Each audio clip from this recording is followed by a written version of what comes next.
Okay, Judy, we're talking about movable chords, which means the chords can actually move up the neck, and they're all relative to the root note because the root note, as well as all the other notes, are moving up the neck together.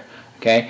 Now we've worked on these a couple of things here with the D shape, or let's make it the D7 shape, with the open note moving up to E7, from D7 to E7. And the reason that's cool is because we can use the open notes. But if you just don't even worry about the open notes for a little bit, let's talk about what's really happening. We have first of all, we have the D chord. Let me see if I can show you this. First we have a D chord. Okay, that chord can be moved up the neck from D, 2 frets up to E, 1 fret up to F, 2 frets up to G, 2 frets up to A, 2 frets up to B. Alright? The same thing can happen with the D7. So now we start with the D7 chord. Okay? That D7 moves up 2 frets to E7, 1 fret to F7, 2 frets to G7, 2 frets to A7, and then 2 frets to B7. Okay? So what's happened here, it's a movable chord because the whole chord shape can be moved up and the entire chord is moving up as well.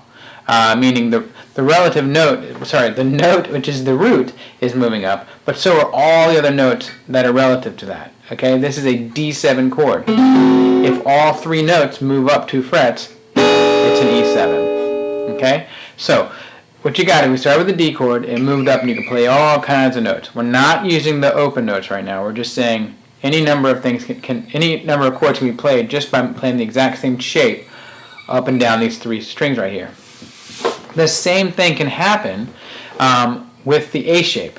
Okay, so let's take an A shape, and I just want you to play. Let me see if I can get this in front of you so you can see it. Play just those 3 strings, where your first, second, and third finger are playing the second, third, and fourth string. You get this A chord. Okay, A chord. If I move the A chord like this, all 3 fingers, and keep the right hand on the same 3 strings right here, and I move the whole thing up 2 frets.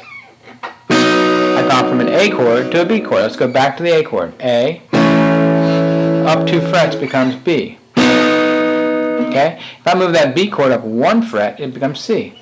Okay, let's do that again. Start on the A chord. A, up 2 frets is B, up 1 fret is C, up 2 frets is D, up 2 frets is E, 1 more fret is F. If I kept going, I'd get to G. Okay? The biggest point being A is also a movable chord. Alright? The tricky thing about that A chord shape is that I can't play the first string.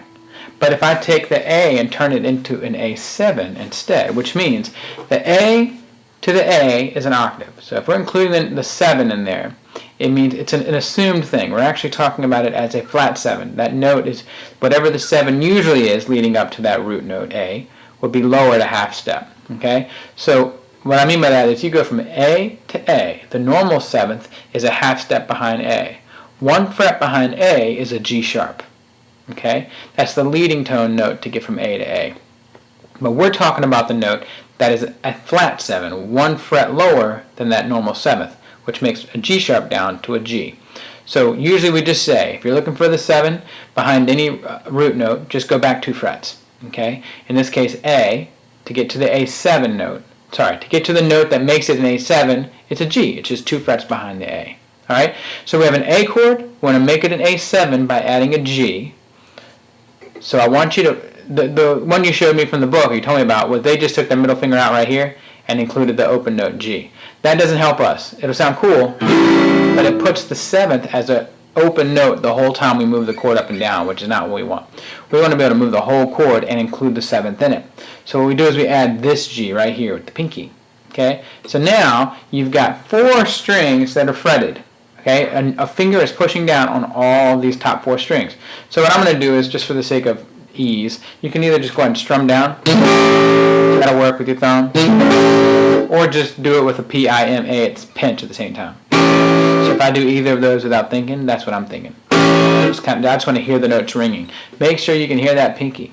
Okay? So now, the same thing we did a moment ago with the A chord, but we're going to do it as A7. So the A7, move it up 2 frets, and you've got a B7. Okay, let's go back to A7. We're going to move up 2 frets to B7. Okay, you got to crowd your fingers in there. My fingers are actually, these strings are rattling like crazy, but hopefully you get the hang of it. So back to back to A7. Move up 2 frets, you got a B7. Move up 1 fret, you got a C7. Move up 2 frets, you got a D7. 2 more frets, you got an E7. 2 more frets, you got, 1 fret, you got an F7. And 2 more frets, you got a G7. That's really high up there. You won't probably play that chord. So just for giggles right now, let me kind of mess with you a little bit.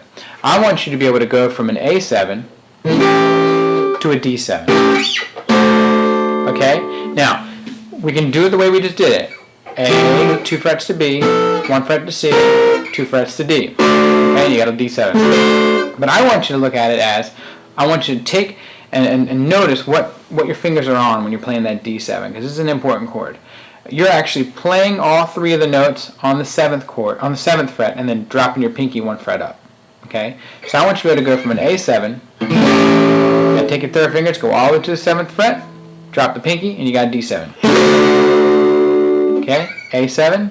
Then I want you to take 3 fingers, move it up to the 7th fret, drop a pinky. That's D7. Okay? That's what I want you to get out of this lesson this week. I want you to be able to go and just understand the concept of it. Just move back and forth. Be able to play all these chords with me. And then I want you to be able to go A7 to D7.